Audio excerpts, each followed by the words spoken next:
Basi.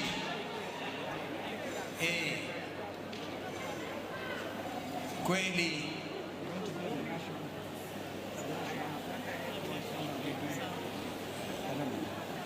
Thank you. I think we were to do the national anthem. I'm advised. If they are ready, if they are not, we get on.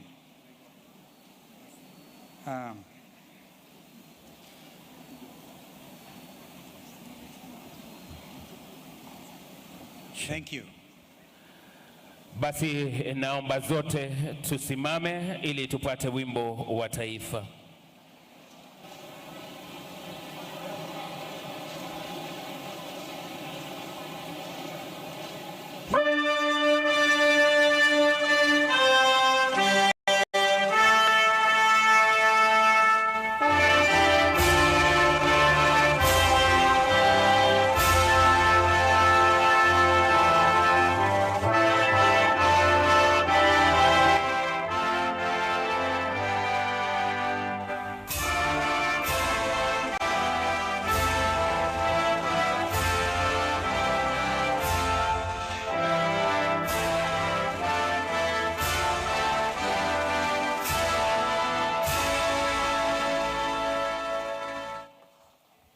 Wapi makofi mazuri?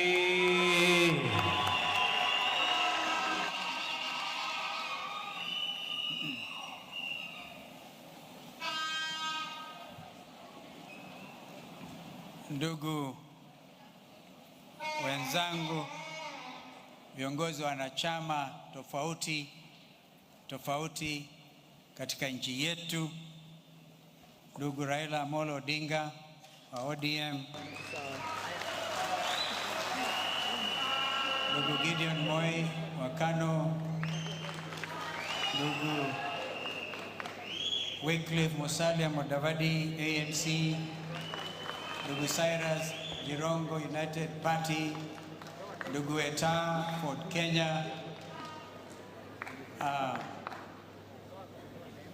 I don't know whether our sister mother managed to come on behalf of the Mount Kenya Unity Forum na wengine viongozi, ndugu viongozi wa makanisa mbalimbali, and we are so grateful to God that you actually honored our invitation. I want to ask that the clergy, please, including the senior ones, stand yet again in recognition of God's grace and wonderful mercies today. We need to give them a big clap. Their presence here does debunk a myth that the church can be compromised. We thank God for each one of you. Tafadhalini muketi. I would also want to take this time on my own behalf and on behalf of my family to thank you, because I know a lot of you have been praying for my wife, Pauline. Pauline, as you know, has been indisposed, but I know that a miracle is around the corner.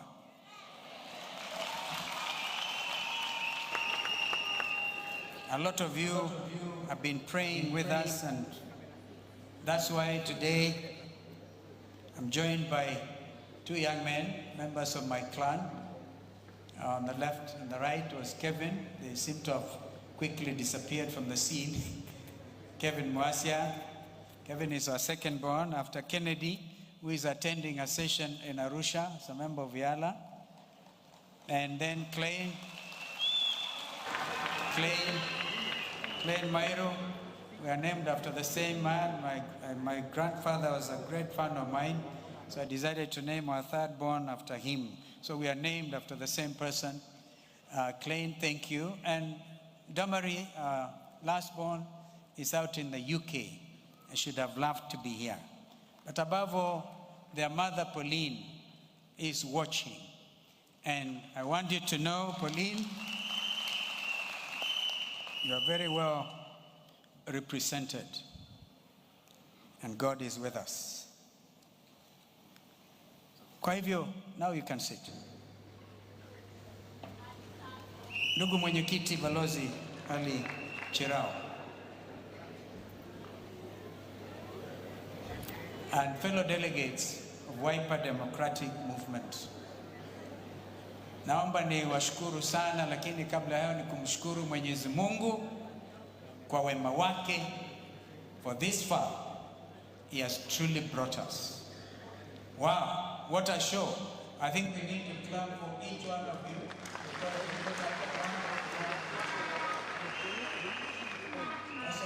I also want to thank our international friends who have come, and members from the diplomatic corps who have also been.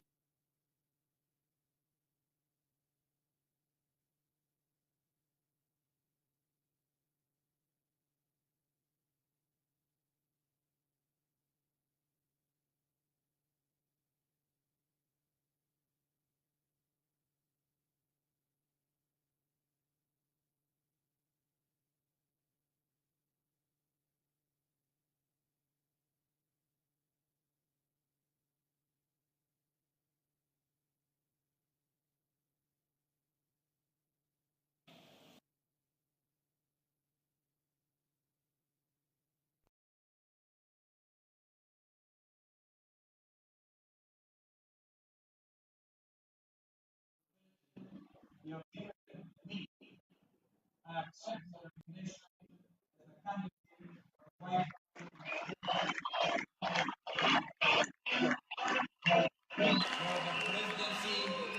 for the presidency of the Republic of Kenya in August, indeed August the 9th, 2022 general election.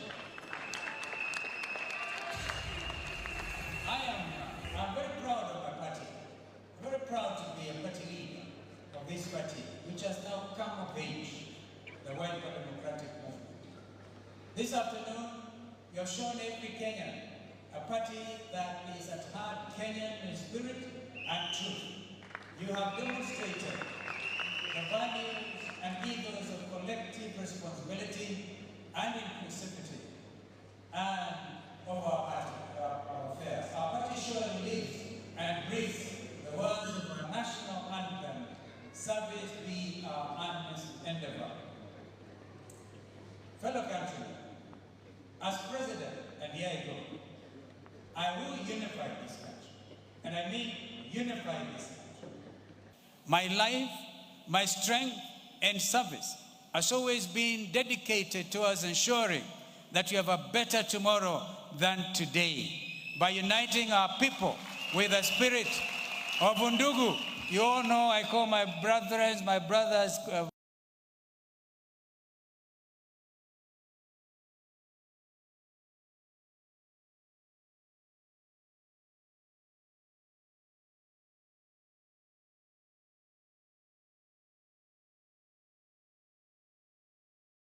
Let us build this our nation together.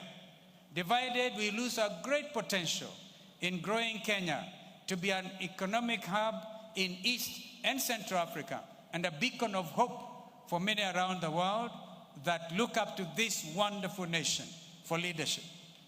As a people, we must be ready to defend the heart and the soul of this nation, guided by the rule of law. Every Kenyan has a right to freedom of movement and expression within the confines of our Constitution. No citizen should have their rights abused by law enforcement agencies that seek to take power into their own hands. Rest assured that a Kalonzo presidency will enable people to freely thrive and prosper and be proud to be Kenyan.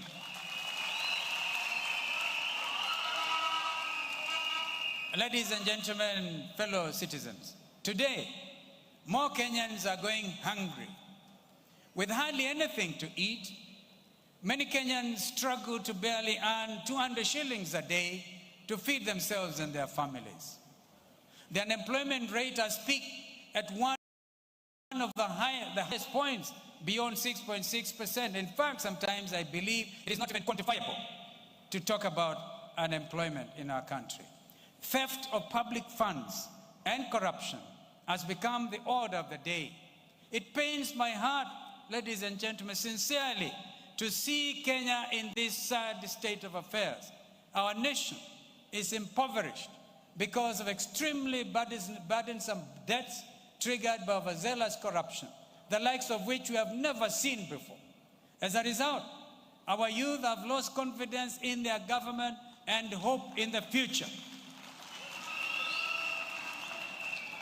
Thieves, I repeat, thieves are brazenly running around the country, masquerading as saviors, while crucifying our children's future at the altar of corruption.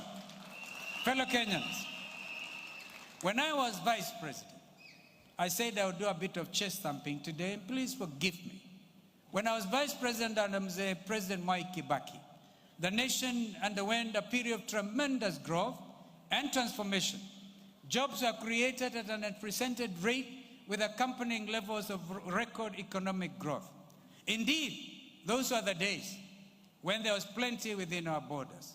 Our Vision 2030 was inspired by the successful implementation of the Economic Recovery Plan for Employment and Wealth Creation, which formed the economic blueprint of the National Rainbow Coalition NAC government. This was when we transformed a paltry 1% growth rate in 2002 to an impressive 7% growth rate within just 5 years.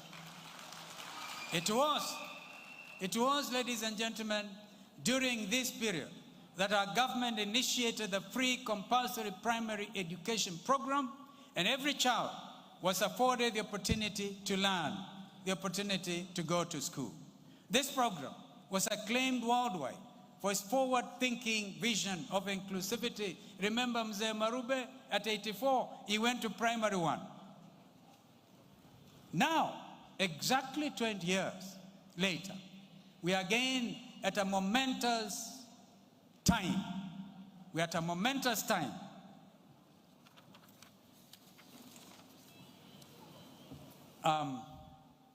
And indeed, at a crossroads. We therefore have this unique opportunity to retrace our path to prosperity with a leadership that we can believe in, and a clergy that we can trust, and a police service that is really committed to serve diligently. A Kenya that is finally ready for an economic and political takeoff. Hakika, Tutaweza.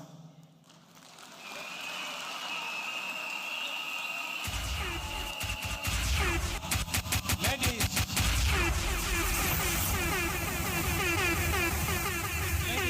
and gentlemen, today we must go a step further.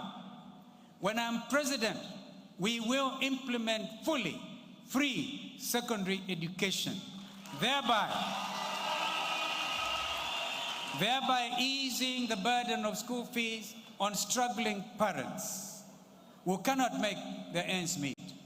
Achieving Vision 2030 will make one of our proudest moments as Kenyans. As your president, ladies and gentlemen, I pledge to restore faith in government on all its institutions. I stand here today to affirm that I will not rest until all the corrupt are in jail and their ill-gotten loot is back in our coffers. As a president who seeks to serve his people, I will work for you, not you working for me. Believe me when I tell you, and I emphasize, having been fully tried and tested regarding corruption, that in a Kalonzo government there will be no room for corruption and the thieves will have no place to hide.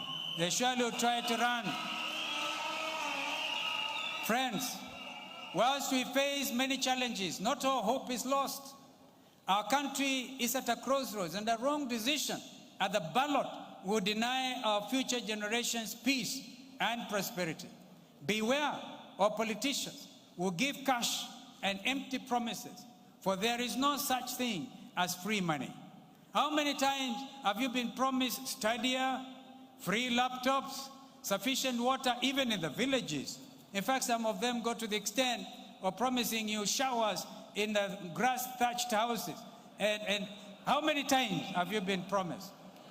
Instead, you have been robbed blind of your taxes by accomplished thieves. And now, you are deceived into believing a falsely painted way out, anchored on lies and theft. Kenyans, you must be very careful and entrust this nation to a proven clean leadership. Throughout my career as a public servant, I've been privileged to work in various capacities. My experience spans over 35 years from when I was first elected as MP for Kitui North. In 1985, at the tender age of 33, I'm sure you have seen that in the documentary, I became Deputy Speaker, and as they say, the rest is history. And also served faithfully under the leaderships of late President Mzee Daniel Toroitich Arap Moi, and as a minister in several decades. But a lot of Kenyans remember foreign affairs. They forget I was in environment, and I was also in education, and I actually was even in tourism and information. Under leadership of Mzee Kibaki, with whom, of course, I served diligently. Therefore, ladies and gentlemen, I can confidently stand here before you today, having been tried and tested, pressed down, and oozing with experience. Does that sound biblical, ladies and gentlemen? I do hope that we can actually propel this country to greater heights. Fellow countrymen, allow me therefore to project my proposition for the future to you. As a Wiper Democratic Movement leader, let me speak about sustainable economic models that everyone can relate to. We have practical plans to restore our economy to greater levels than was witnessed under the leadership of President Mwai Kibaki and myself. Over 8 years ago, we almost achieved double-digit growth with Vision 2030, with the year 2010 marking a high point of GDP growth of 8.4%. I'm sure Prime Minister Raila Odinga will agree with me. Vision 2030 envisages that a 24-hour economy will constitute a main pillar to propel economic growth. Therefore, ladies and gentlemen, our 24-hour economy model is in line with our Vision 2030. A 24-hour plan with 3 shifts of 8 hours each is an additional 16 hours to a conventional working day. This will definitely create millions of jobs for unemployed, and people will be able to feed their families and put food on the table. Investments in amenities such as transport, infrastructure, energy, security, and water service provision will be direct beneficiaries of the 24-hour economic model, leading up to productivity growth due to lower cost of production. More importantly, a 24-hour economy will empower a greater number of Kenyans with enhanced purchasing power that will raise consumption, given that they will now earn weekly or bi-weekly salaries in addition to the current monthly pay. Money circulation is everything. Circulation of the currency will inevitably grow, thereby expanding the financial markets. Fellow Kenyans, for us to become a middle-income nation with the realization of our Vision 2030, we must engage our partners abroad through financial concessions and loans. We will therefore build on President Uhuru's legacy of road and rail investments and apply strict operating guidelines on project funds management. Indeed, a shining example of a PPP, what is commonly referred to as private-public partnership, is in the ongoing Nairobi Expressway, where work has been operating on a 24-hour shift basis. This is why it is moving as fast as we can all see. That is therefore an appropriate model. The president has managed to drive the nation forward regardless of political machinations ongoing around him. There are great examples around the world where hashtag 24-hour economy model has been successfully implemented. The United Kingdom capital, London, employs almost 1 million people under this plan, earning the city over £70 billion annually. Australia's city of Sydney, on a 24-hour economic model, employs over 200,000 people with $30 billion injected into the local economy. Ladies and gentlemen, believe me when I tell you that when we implement the 24-hour economy in Kenya, we will grow our economy to similar levels. Our cities of Nairobi, Mombasa, Kisumu, and Nakuru, and I also saw recently a very perfect example is actually Naivasha, where we were with my colleague principals, Oka principals, and we saw the dwindling flower economy. And a 24-hour economy, Naivasha will become a shining example of tremendous growth. So this, kusema kweli, hakika tutaweza.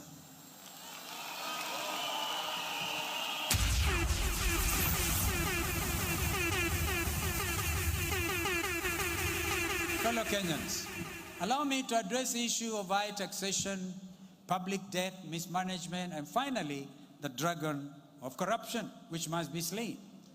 The World Bank recommends that governments balance goals such as increased revenue mobilization, growth, and reduced compliance costs with ensuring that the tax system is fair and equitable. Prudent economic management does not call for higher taxation as a tool for economic growth or as a means to solve public debt repayment. Yet, for the past 9 years, Kenyans have faced the annual budget day with fear and trepidation because they fear the tax burden will be heavier due to what, of course, one can be excused for calling insatiable greed and unfettered public debt. We all know that our tax regime is regimented, over-duplicated, and not equitable. Higher taxation has translated to less disposable income in our pockets and made our country less attractive to foreign domestic investors. This triple retrogressive tax structure has eaten into our present and also threatens our future prosperity.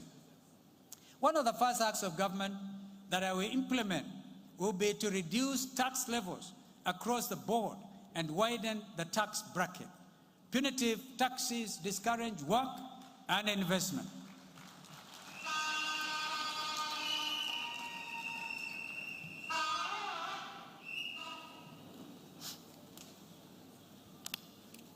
We cannot, ladies and gentlemen, expect to grow the economy by taxing an already overburdened population. There is an ongoing devolution conference in Wiper'S, and this is tremendous. If only devolution does not amount to devolving corruption.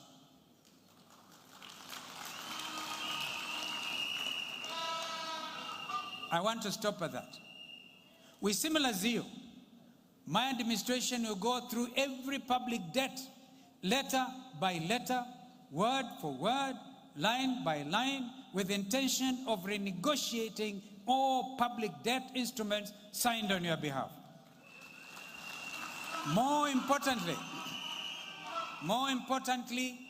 we will decisively and aggressively pursue all the corrupt with the same zeal with which they emptied our coffers. We will get back what is rightfully yours. Hakika, tutaweza.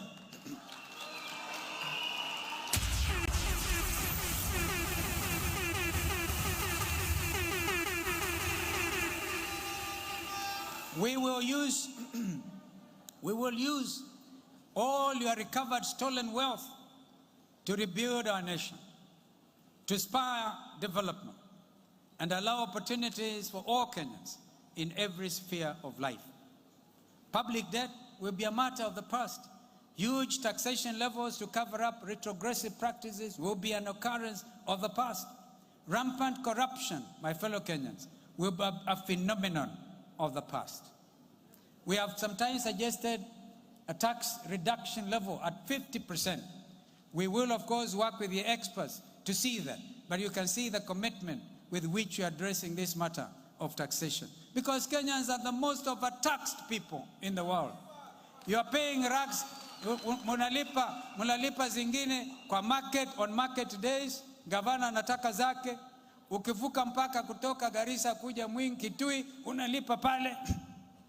Ukitaka Kitui County kuingia Machakos County, unalipa ya county pale. Ukitoka pale kuingia Kiambu pale upande wa Golipa, unalipa county ya Kiambu. Ukiingia Nairobi unalipa.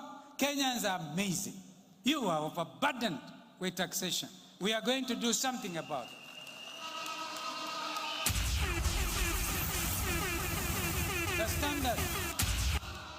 The standard of living shall be fair and affordable for every Kenyan.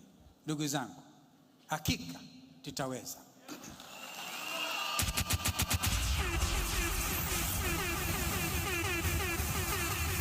Now, fellow delegates, I stand before you this afternoon as an example of what access to education truly means. Indeed, I know I'm not alone in this historic auditorium when it comes to having had the fortune to be educated at the university level, perhaps at the postgraduate level, and to be still talking about basic access to education, primary and secondary for all. 2 decades since I could call myself a part of the youth should not be part of our present day conversation. Let me be very clear for the avoidance of doubt. Free and compulsory secondary education will be a hallmark of my administration. There is actually no free tuition if parents too have to pay uniforms, books, meals, name it. You can even tabulate. Free secondary school education is not free if parents have to subsidize administrative and development costs. My administration will determinedly ensure that parents will be relieved of the responsibility of educating their children through their school years. Hakika na hakikisheni hakika tutaweza.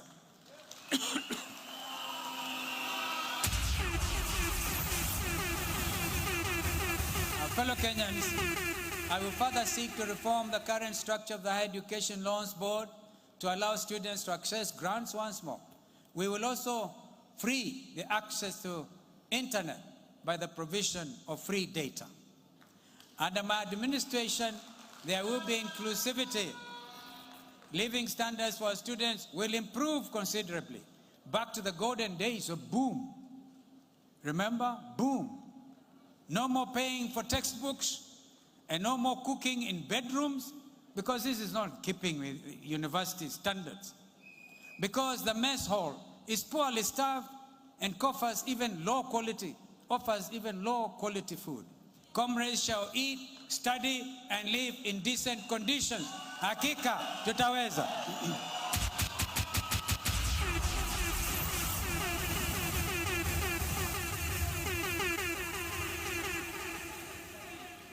Fellow delegates, finally, allow me to discuss the backbone of our economy, which is the agricultural sector. With its contribution of 26% to our GDP and the engagement of the bulk of our population, 65% of whom reside in the rural areas, the vital significance of this sector cannot be underscored. That is why we call it green gold. Furthermore, the African Development Bank, ADB, in its recent projections for the African continent, has even highlighted agriculture as being the engine of growth for the wealth of this continent, where the billionaires of the future will come from agriculture. Inextricably linked with other parts of our economic cycle, a systemic and focused approach on agriculture will have far-reaching, impactful returns on our local economy and export growth, leading to higher foreign exchange reserves. This will realize a double benefit by servicing our debt repayments within the growth, with the growth of course, our foreign exchange revenue regime. When I was Vice President to President Kibaki, forgive me, I said today I was chest thumped. President Kibaki and I envisaged, joined by Prime Minister Raila at that time as the first grand coalition government in Africa, we envisaged that Vision 2030, through the Sustainable Development Goals, will boost industrialization by promoting our agriculture and value addition of our agri-produce. While Minister for Environment, I attended the Climate Change Conference commonly known as the Conference of Parties, COP10 in Buenos Aires. The world now remembers the Glasgow COP 2016. I then made a case successfully to host COP12 in Nairobi, which we held in November 2006 to great acclaim. Implementation of the Kyoto Protocol and further capacity building under the Global Environmental Facility were some of the key achievements of Nairobi, further to be amplified and worked on, the result of which was the Paris Agreement. And now Glasgow has come on board with tremendous commitments. We have only one Earth, Mother Earth, to protect. And if you look at for instance, the level of pollution of the Nairobi River, the pollution of the river, our people are drinking poison every day. My friends, under Kalonzo Musyoka'S presidency, we will clean our rivers and make it clean, give our people clean drinking water. Again on agriculture, the example of Embu and Kirinyaga counties comes to mind. They are renowned in East and Central Africa for being the largest producer for macadamia. This is the most lucrative cash crop after tea, and it has the potential to turn even an ordinary chicken farmer to a genuine tax-paying agri-millionaire. Hakika, Tutaweza. We must therefore exploit this untapped potential for value addition for not just the macadamia market, but for all our cash crops, and boost this nation's economy. This is why we say one county, one factory. Hakika, Tutaweza. Now you ask, how will this vision be realized? Allow me to explain. President Uhuru Kenyatta is on record stating that Kenya loses 2 billion shillings a day to theft and corruption. This translates to 6 to 60 billion monthly and 720 billion shillings per year. These are funds that can immensely transform our lives if put to their intended use. In addition, by pinpointing problem solving and prudent public management, we will eliminate costly and unnecessary programs which are solely designed to eat from you. We will keep what works and let go of that which doesn't. Na hakika tutaweza. Moreover, Kenya has vast untapped mineral resources, which include gold and copper, and until recently, even coal in the Mui Basin. But after the Glasgow conference, it becomes doubtful whether we should go full into exploitation of that amazing industry, which is what actually brought the Industrial Revolution. Because coal, properly used, was able to turn Europe into what it is in the Americas. Now we'll have to contend with copper and gold that will now be effectively utilized with value addition initiated at all levels.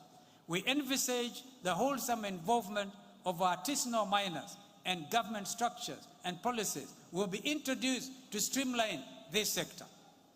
The returns here have the potential to wipe out our external debt.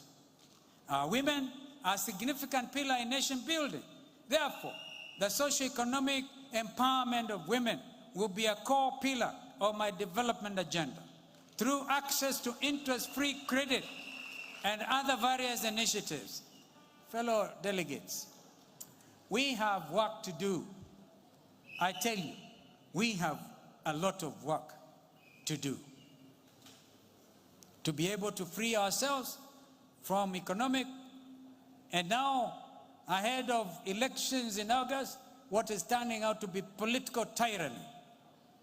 To this end, I believe firmly in the vision of the One Kenya Alliance. And I really want to congratulate and really encourage my brothers and sisters in the One Kenya Alliance, because I see the future of this country is in one Kenya, one people, united in strength and purpose, striding forward confidently towards our vision for a prosperous and progressive Kenya. Today, We will boldly and courageously plant the seeds for our present and our future. Hakika tutaweza. This is more. This is more than a campaign, a political campaign. I mean, this is really more than a political campaign. This is a step change towards charting a new and a better future for Kenya with a visionary path to walk. We must embark bravely, ladies and gentlemen, towards sovereignty and in fact towards decency as a people. How would you want me to live? Instead of moving digitally forward, you want me to embrace wheelbarrow economics? Ladies and gentlemen, we have better minds than that. We must work towards productivity and prosperity. We must be united as a country, for how blessed we shall be when we walk together and in unity and purpose. Rest assured, ladies and gentlemen, Hakika tutaweza. Thank you, and may God bless you. May God bless Kenya. And thank you for honoring us. God bless you. 20. Hakika. Hakika. Hakika. Wakamba kwa sana Kalonzo, tunataka Kalonzo. Kwa sana Kalonzo, tunataka Kalonzo. Wapi vigelegele? Wani wanasema isi wetu watano ni Kalonzo. Kalonzo, tunataka Kalonzo. Nairobi twasema Kalonzo, tunataka Kalonzo. Tumshangilie His Excellency Stephen Kalonzo Musyoka. Kalonzo, tunataka Kalonzo. Tunataka Kisumu. Kalonzo, tunataka Kalonzo.